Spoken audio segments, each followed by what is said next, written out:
Everyone. My name is Terry Young. I'm from Talent Development Secondary, a project of Johns Hopkins University. Welcome to today's session. It's focused on observing student behaviors to inform early warning systems. A couple quick announcements. There will be no live Q&A. However, we are asking participants to type in their questions in the chat area. And also, this webinar is being recorded, and the link to the archived webinar will be sent to everyone who is participating once it's posted. And with that, we will get started with today's session. Please allow me to share some brief details about our session. Presenters today are Johan Liljengren from the National Student Attendance Engagement and Success Center and Eric Toshalis from the Jobs for the Future Center. Johan Liljengren is the division manager at Talent Development Secondary, a whole school reform model based at Johns Hopkins University, and an EWS facilitator and trainer with the Everyone Graduates Center, also based at Johns Hopkins University.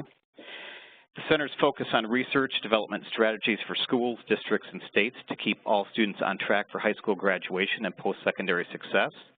Johan works with a team of facilitators who support middle and high school students across schools across the country with organizational changes, teacher collaboration, and early warning systems to provide students with the supports they need.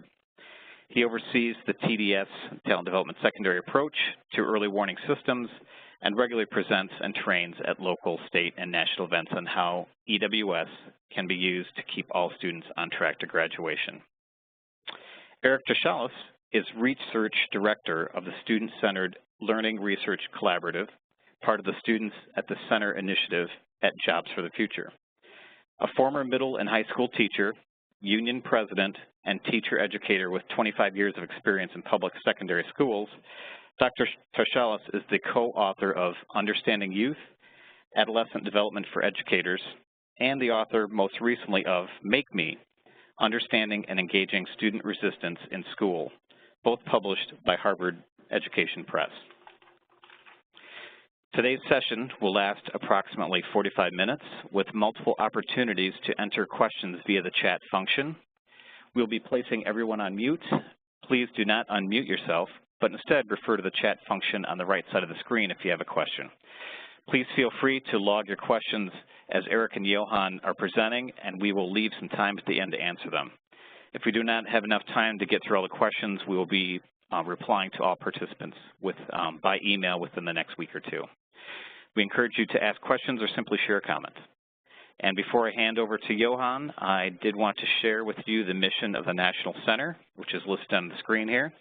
The mission of the center is to disseminate evidence-based practices and build and facilitate communities of practice to help students attend every day, be engaged in school, and succeed academically so that they graduate high school prepared for college, career, and civic life.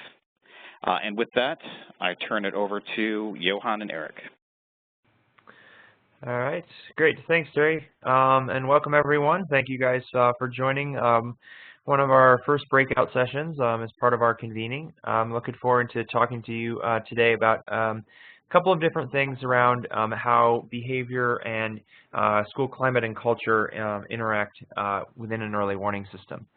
I'm going to spend a few minutes kind of sharing from some of our work, kind of what we see, how we see early warning systems, and specifically what we, some of the things we've learned around the behavior indicator or the behavior component of that. And Eric is going to share part from some of his work that was referenced in the referenced earlier about how this intersects with climate and culture. So we'll hopefully get multiple sides of kind of how these pieces interact together and how we can think about the kind of behavior and climate and culture aspect of early warning systems. So to start with, we really think of, just to make sure we're on the same page with this, we think of early warning systems as really needing two sides of the equation, or two sides of the house in order to keep it up. We know that we need the indicator data side of it. So we know that we need data systems that work well, that provide reliable and valid data for school staff and others to be able to respond and use. We know we need that data to be predictive of students' future, of what's coming next, and we know we need it to be actionable. So through our research around early warning systems, we've seen that attendance, behavior, and course performance are three of the most predictive things for students at risk of dropping out, and also at those students who most likely to stay engaged and be successful in secondary and post-secondary. So there's a lot of things around that data side. So you need the indicator, the early warning data system. However, we're seeing that if you don't pair that with an early warning intervention or system, that we're really only half of it. So we're really trying to talk about these together. The early warning systems combine your indicator data technology side with the human response and interaction side. So how do we do the proactive things as well as the response items? So we've learned a couple of things specifically around the behavior indicator. Excuse me. So first one, and this is one aspect of a study we shared a little bit yesterday. So this is from the city of Philadelphia. But we've learned that mild sustained misbehavior can be predictive of a student who's at risk of disengaging from school. So some of these are, this one is was a grade on your report card. So if a teacher would give you, you could get a C in math, and you might get a satisfactory in behavior. So it's actually a report card grade. And we found that to be incredibly predictive of students who would eventually drop out of high school.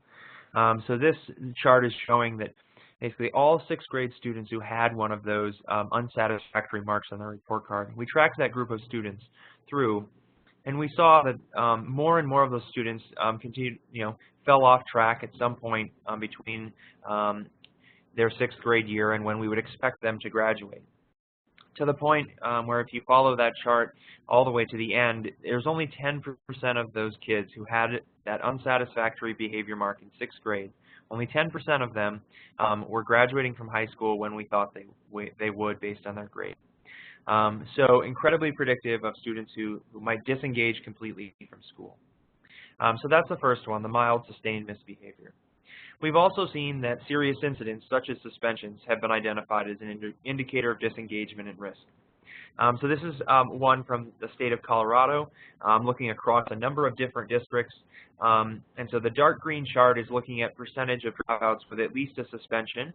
And the lighter green is looking at percentage of graduates with at least one suspension. You're seeing huge differences between students dropping out and not based on whether or not they have had a suspension. So huge differences in outcomes for students. So this is one, we've seen this in other spaces as well, where suspensions are having a serious implications for students. So this has really helped us think about behavior in a couple of different ways. So first, it's the overall, kind of learning that we've had from this is that we have to think about minor as well as major incidents. So we can't only track suspensions, and we can't only track mild misbehavior, that they are both important.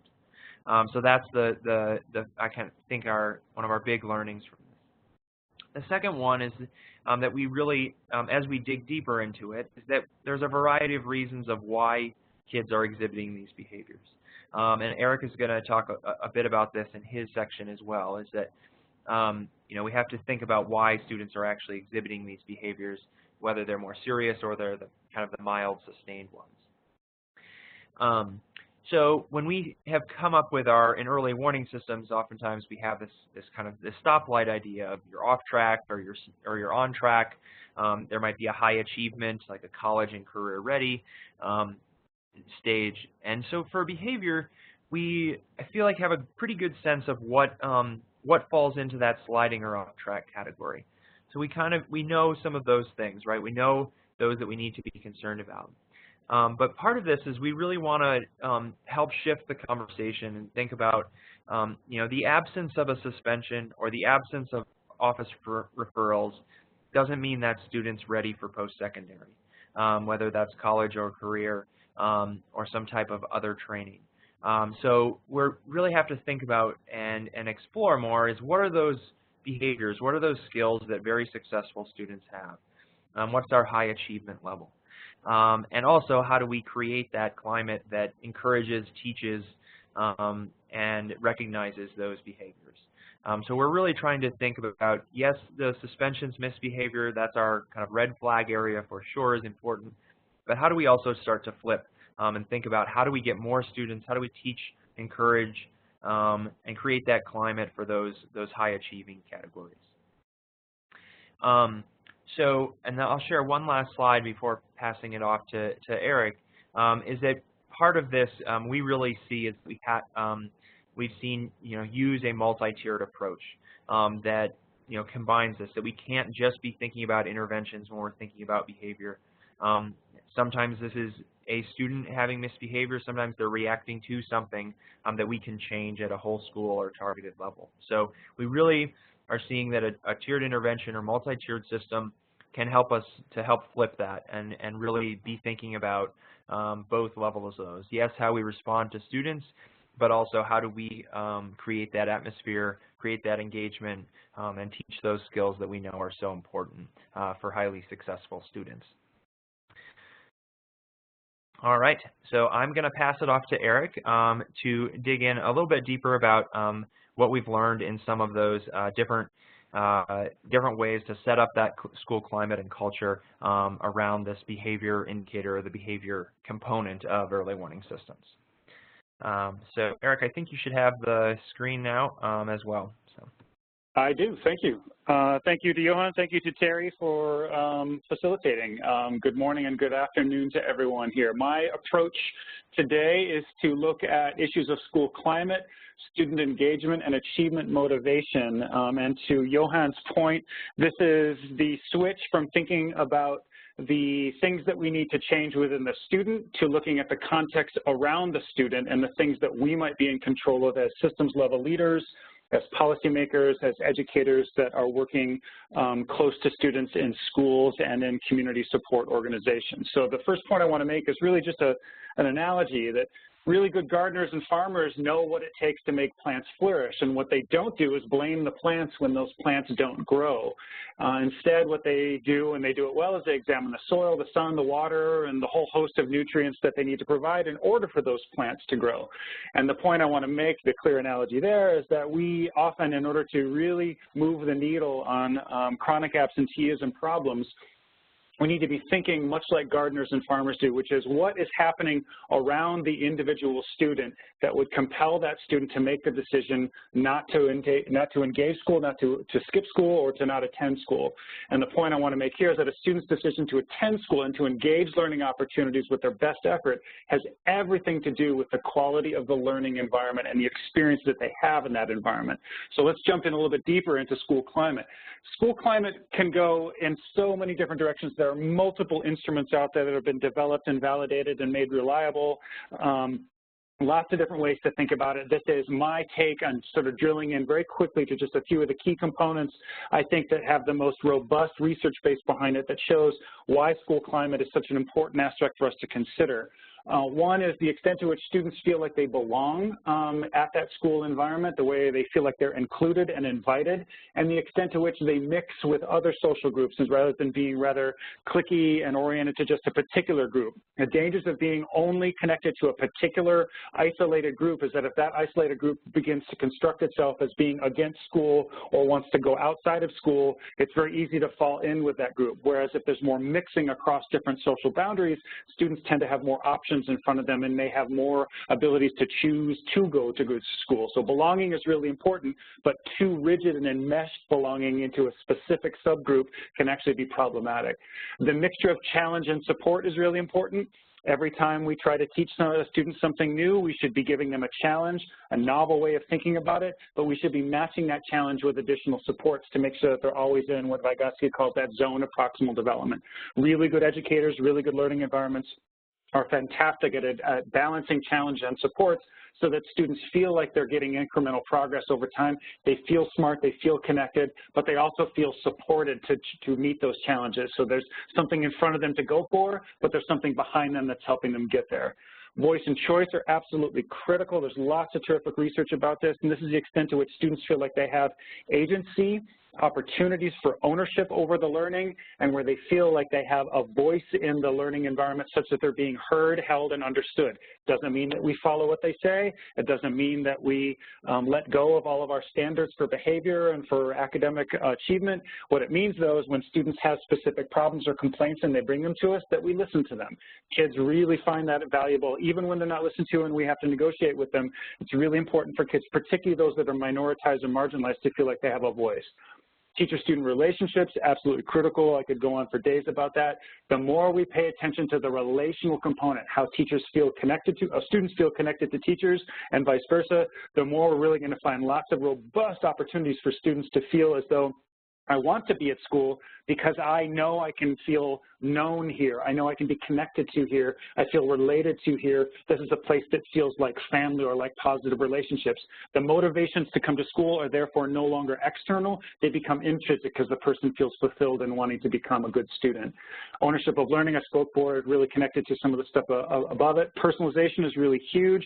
The more we differentiate instruction to make sure that students' needs and interests are being met individually rather than hoping that they sort of fall in the middle somewhere, and that we deal with those that are struggling and we deal with those that are sailing over the bar on separately. We're finding more and more that that's really not working. We really need a personalized instruction for students for them to feel, and that feel connected to the learning, and that provides opportunities for us to get rid of tracking regimes that often sort and label students so they don't feel like they can be successful because they know they're in the lowest tracks.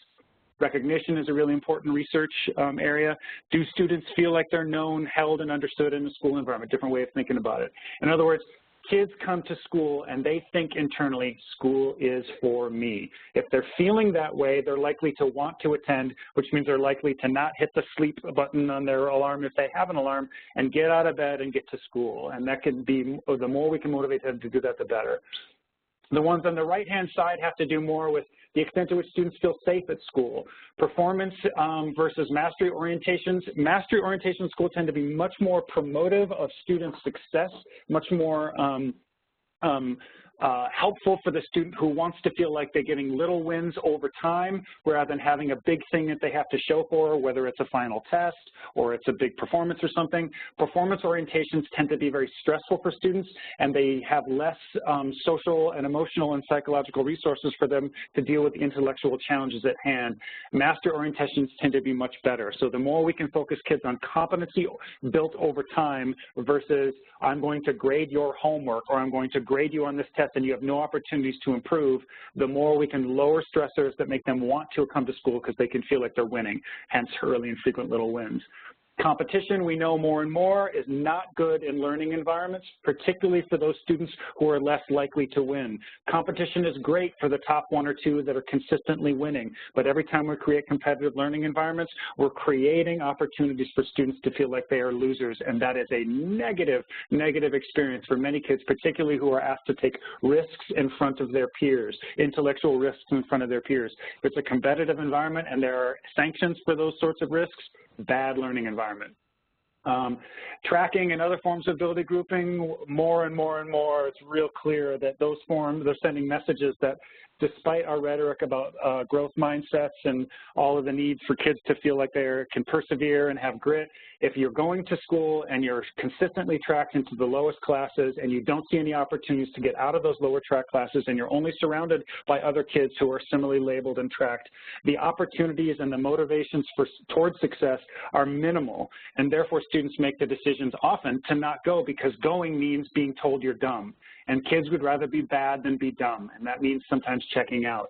So tracking regimes are often a real big negative that schools need to attack if they really want to get to the roots of these problems.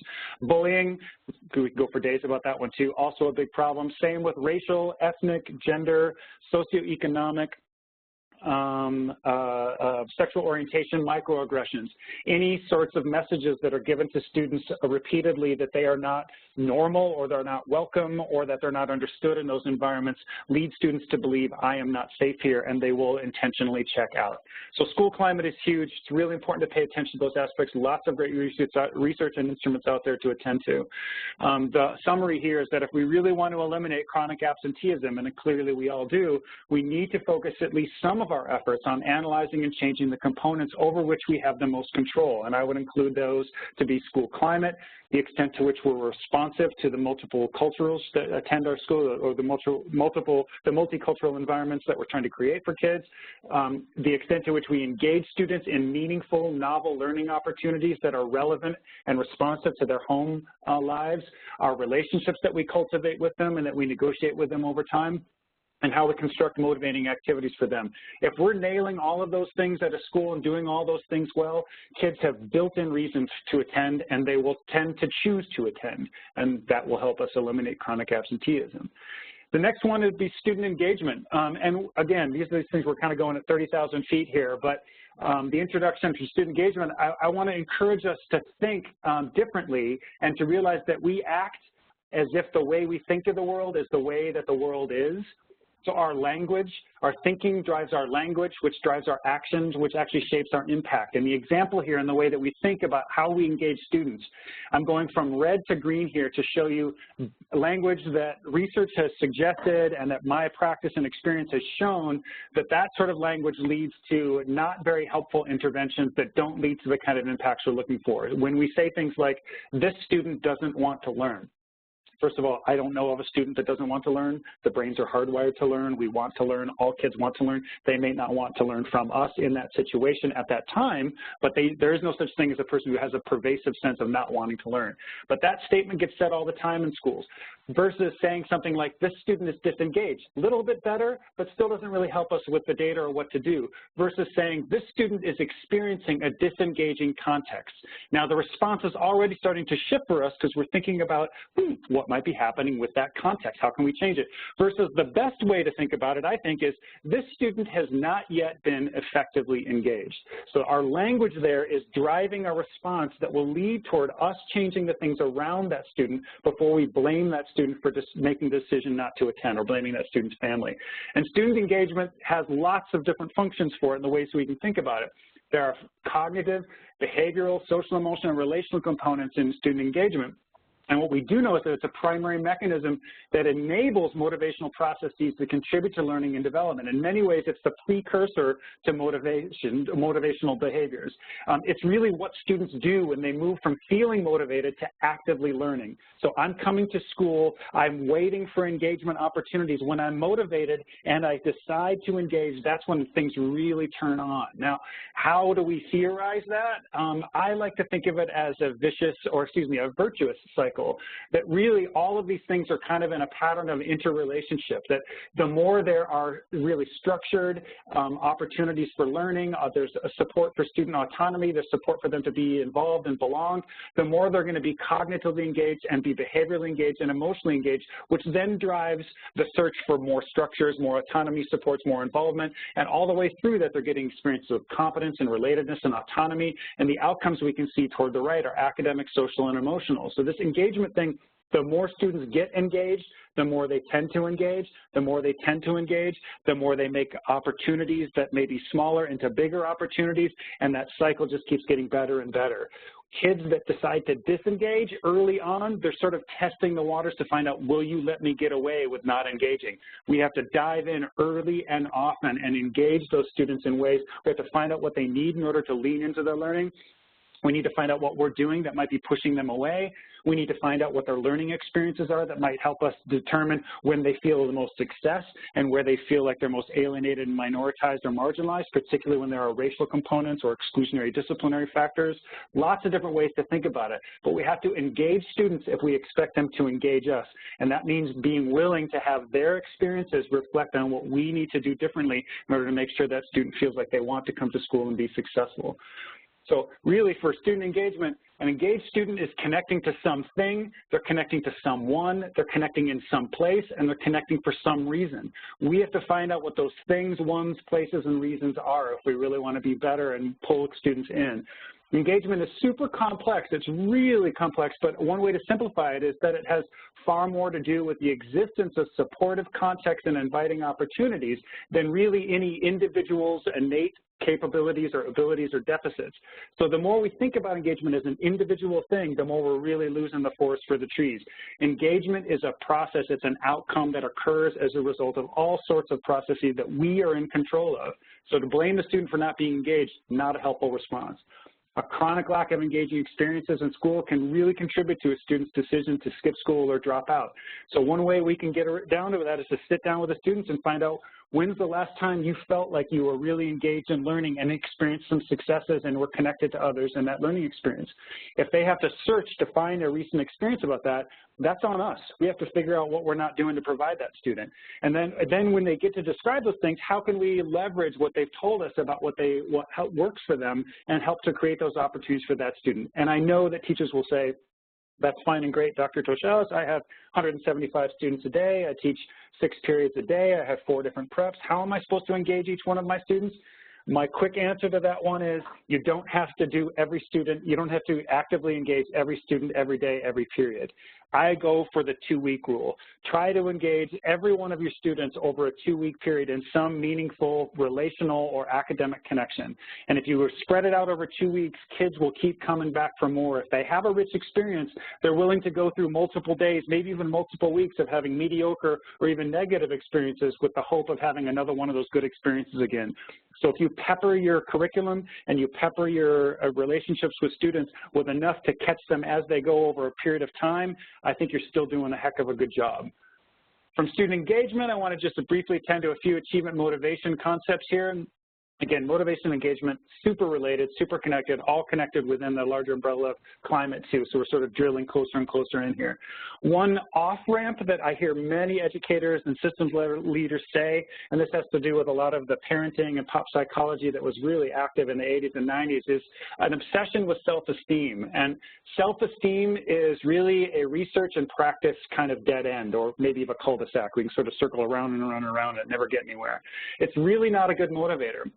A student's overall evaluation of him, her, or their self, including feelings of general happiness and satisfaction, often has absolutely nothing to do with school. In fact, for many kids who are minoritized and marginalized from school chronically, so for example, African-American, Latino boys in particular, they often find that those students have incredibly robust senses of self-esteem, and they're also not performing very well at school, where they've cleaved their sense of self-worth from their sense of academic achievement. That is a dangerous separation that we don't want to permit in students. By focusing only on hoping that they feel good about themselves and their attention to what they're doing, we're actually focusing too much on one side where they've already decided to separate it.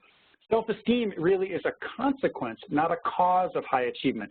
Students feel good about themselves when they're doing well in school. We can't make them do better by telling them that they're a good person or that they're really smart. Those things don't work. Building students' competence and their competence is far more productive as a strategy than focusing on their self-satisfaction. So we shouldn't help students to feel good about themselves. We should help them to have experiences where they can see that they're getting greater competence, they have better relationships with their peers, they're more connected to teachers and the learning environment and school and its objectives, they're more connected to community. When they have those experiences, self-esteem follows, but not the other way around. Now, what common practice often fail to enhance achievement motivation? Carol Dweck's work and all of the people from her shop at Stanford over the years have shown again and again and again that praising students' intelligence is a dangerous and damaging practice. It actually undermines achievement motivation, it undermines engagement, and it can actually create fixed mindsets in students that can do some real damage to their academic potential over time. What we should be doing with them is praising their effort and their growth, not their innate qualities. Simply saying things like good job is not a bad thing to do, but it's a far weaker response than responding to students' work and being descriptive of what you see and helping them to see where they can improve to make it better, and then noting their improvements over time. That builds the students' capacities to see themselves as a growing learner and as someone who can achieve and get better with time, supports, and the proper resources that are supplied. If we don't do that, if we praise their intelligence, they think of themselves as a fixed set, and if they aren't good at something, they turn away from it because it's clearly an indicator of their lack of skill. Really what we need to do is focus on their effort. So reward systems often that we put into schools are a common practice that fails to enhance achievement motivation because rewards incentivize really only the target. They motivate only when the reward is given, and they only motivate when the rewarder is present. So if you're going to give pizza parties or tokens to get stuff from the school store or little, something points or something bucks or whatever it is that's done at the school, the research on the success of those things is really not very positive. It doesn't tend to be a very good reward system, and students actually end up gaming the system because they trade in those points, or they find opportunities to be seen when doing something and not be seen when they're not doing anything that you wanted them to do. It actually creates this whole economy under the scenes that really is counterproductive to what we're trying to get them to do. It's manipulating students rather than relating to them and helping to encourage them with have different behaviors where they're more accountable to each other and to the learning community, and students know it. And if the receiver senses that the reward is meant to control their behavior, which is really the point of it, the receiver tends to lose autonomy and intrinsic motivation to do it. They're less connected, they're less motivated, they're less invested in the activity because they know that the only reason they're doing it is to get that little thing or to please the person who's going to give them that thing. And those are extrinsic motivators that if those rewards are no longer there, they don't do the behavior anymore. So what does tend to work? Focusing on student self-efficacy, not their self-esteem. Give them experiences, little wins, opportunities for greater relationship with you and with peers, opportunities to see a challenge, overcome a challenge, and see themselves grow over time. Those things are huge for students. If they're not experiencing that, or they're going only in the lower track classes, which gives a very strong fixed mindset, of course students are going to find ways to disconnect because they're constantly being given experiences that confirm for them that they're not as good as others, that they're less skilled as others, that they may not be as smart as others, or they may not even be as valued or welcome as others. So self-efficacy is a huge platform to help develop later motivations and engagement strategies that bring students into the learning rather than pushing them away. Regular experiences where students achieve success after a challenge, those little wins, super huge, super important, really helpful for us as adults. Many of us have tried things and we've had no early experiences of success early on. Those were the hobbies we tried and have abandoned. Those are the relationships that we've attempted that we've walked away from. Those are the different sports we might have tried that we later decided not to engage in anymore. We have to have little wins early on in order to keep us invested in the learning. And if we don't get those on occasion, we tend to drop off. We also need to show our students growth over time, and we can do that in all kinds of ways, from the way that we assess students formatively before we assess them summatively, with the way that we talk to them about their evolving work, with the way that we set up cooperative learning activities for students in classrooms and schools, for the way that we reward and honor students' performances at school in a larger public forums, lots of different ways that we can show growth over time rather than just a single isolated moment of time and then reward them for that. We need to do whatever we can to reduce social comparison cues. In other words, any competitions that reward some at the expense of others. Anytime we send messages, particularly in this environment where I think there are lots of vulnerable populations who are very concerned about the extent to which they're being singled out or the way they may be named or bullying experiences. Anytime we can reduce social comparison cues, that will really help students feel like they belong and they're connected and that there aren't social sanctions for having failed or having temporarily stumbled or made mistakes. And then the last huge component here would be to make sure that we establish and sustain relationships for students so that they feel like they can come to school and deepen their connection to others, and they want to come to school in order to deepen their connections with others. We're incredibly social animals, even for those of us who are incredibly introverted or for those of us who choose to spend a lot of activities in solo. Maybe we play singles tennis more than doubles. Maybe we do more of sort of the knitting activities by ourselves rather than more social engagements. No matter who that person is, we still crave and need social engagement, particularly for adolescents who bounce so much of who they think they want to be off of peer groups and significant adults. If we're withholding those relationships, or those relationships only become contentious, or they become punitive, or anytime we have a relationship, a student has a relationship with the system or with educators in it, where they feel excluded or the potential threat for punishment or suspension is there, of course they're going to withhold opportunities to connect. We need to find ways to bolster those opportunities for connection and make sure that students feel like they belong and can come to school and succeed and feel whole and connected and loved and all of the wonderful things that many schools are doing so well. So that concludes the section that I would want to present. I believe now we are going to move to, let's see, some upcoming webinars. This isn't the last slide that I expected there. So Johan, how do I give it back to you? All right, I can move that. I'll give that back to Johan. And Oh, great. This is Terry Young, and actually, I invite people at this time to, if you have any questions or comments, please enter them in the chat window below. We've got a few minutes left, probably about 8 to 10 minutes, and so we have this opportunity to field some questions or some comments for the presenters. I also invite everyone to stay online right at the end of this for a brief poll. Your feedback will really help us with future events. We would appreciate that. So if anyone has any comments, I also have received about 30 to 40 questions ahead of time before this. So I guess we can go ahead and start off with one of those. So Eric and Johan, you both talked, Eric, you obviously talked a lot about school climate factors, and Johan about early warning systems. Someone sent a question asking about, is there a way to tie school climate factors into an early warning system, and kind of what might be the connection there? So I can answer that, and Johan, invite you to do so as well. Yes, and so I would answer that also to be thinking about the ESSA rollout and the way that states and systems can respond to the fifth indicator requirement. I think many measures of school climate are really perfect exemplars for how we might understand different ways of evaluating the learning climate at schools and the success of schools and quality indicators.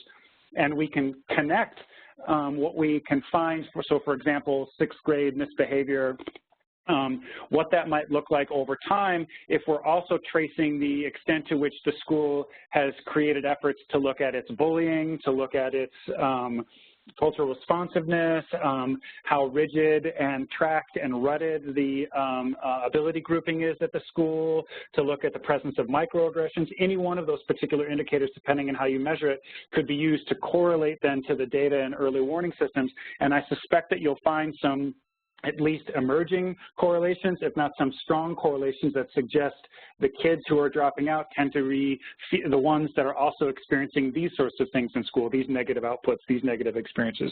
So yes, there are lots of ways to do that. There are lots of instruments out there. I would recommend that schools and systems think for themselves after some early either focus group interviews with students and families. Please include parents in these conversations, because parents often are able to articulate much more about what the students say when they come home and report their experiences at school that students might be willing to do. So you get some early outreach to find out what kids and communities are saying about what is there, and use that to then hone which specific instruments you'd like to use at your school to test to see how positive the school climate would be. Johan, would you add anything to that?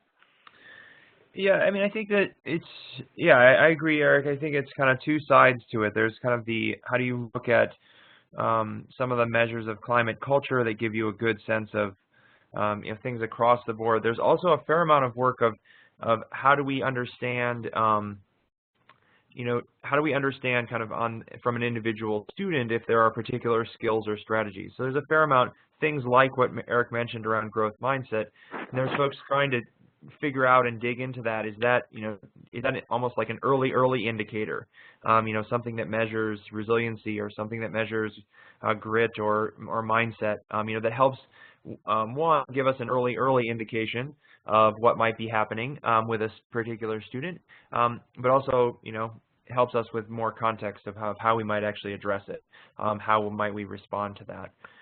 So I think there's a couple of sides to that, both the individual level, and I think there's some new tools and that people are working on, and then you can also look at the, you know, the broader context as well, the climate and culture surveys and things like that that help us to get a sense of where we could focus our energy.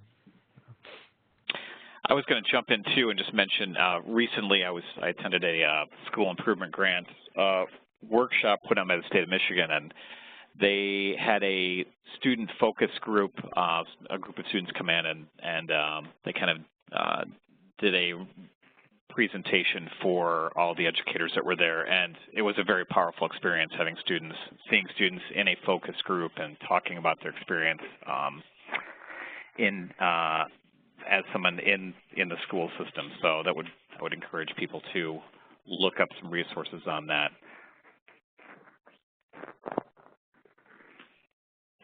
And also, I received a note here. I posted in the chat window some additional resources and a couple upcoming webinars, too, that I'll mention before we completely sign off. But if people get an opportunity, that was something that was missing from one of our slides. So if before we leave, I'll read through what those resources and upcoming webinars are. And if anyone has any other questions, otherwise I've got a couple more here that had been sent in previously. Here's one about community-based organizations. How can CBOs help inform early warning systems? What processes need to be in place between CBOs and the school to make that happen? So involvement of CBOs in either student engagement or early warning systems. Yeah, there's some really powerful work being done by multiple organizations around the country around place-based learning, student voice activities, even moving into sort of the realm of what many would consider kind of activism. And I'm using that term kind of loosely, but CBOs are really fantastic often in using the after-school environment to engage students to figure out which aspects of their community they're concerned about and how they might go about some data gathering, some data analysis, and then participating in some of the change there. I co-authored a paper with Mike Knuckle at the University of Pennsylvania a couple years ago for the Students at the Center project. And in that paper, we outline what's needed in order to support those kinds of student voice-oriented activities. And one suggestion that might be connected here would be to the early warning systems. CBOs could help do these focus groups and do these data gathering and canvas communities and figure out how families and businesses and teachers and educators and the after-school environment and all of its professional staffing, all of those folks could come together around issues of chronic absenteeism and solve it collectively. And putting kids at the lead of some of those things, again, tricky moves, lots of ways that adults have to rethink about how they're going to mentor a student when they let the student take the lead on designing the questions and getting the data, lots of guide on the side, not so much sage on the stage sort of stuff there. But lots of communities around the country have been incredibly successful in using student voice to identify problems that need attention and then actually create solutions. I would point you toward Grip Tape, an organization that does some beautiful work around that. I would point you toward the folks in Vermont at the Student Voice International Conference on Student Voice. They're getting together this July, I believe, to look at those very issues. And then just Googling place-based learning or place-based initiative. There are national and international and regional organizations that support CBOs to do that work in communities, lend itself very well to these sorts of inquiries. I would just add one more thing. I mean, I think we've seen, CBOs have a huge role in early warning systems. There's a lot to be figured out, I think, in terms of data sharing things around that. If you're having folks look at data, but it's definitely doable. And actually, our Success Mentors initiative, that's part of our national center, really we had to tackle a lot of those different pieces as part of that. So definitely think that CBOs are a part of it. There are some logistics to figure out and to make sure we're following what we need to in terms of student and family privacy around some of the data things, which I think is probably the biggest flag that comes up initially. But I think there's definite huge impacts that they can have, and there's ways to make sure we're abiding by those things and having a good setup. Okay, we are at the 2:45 mark. Are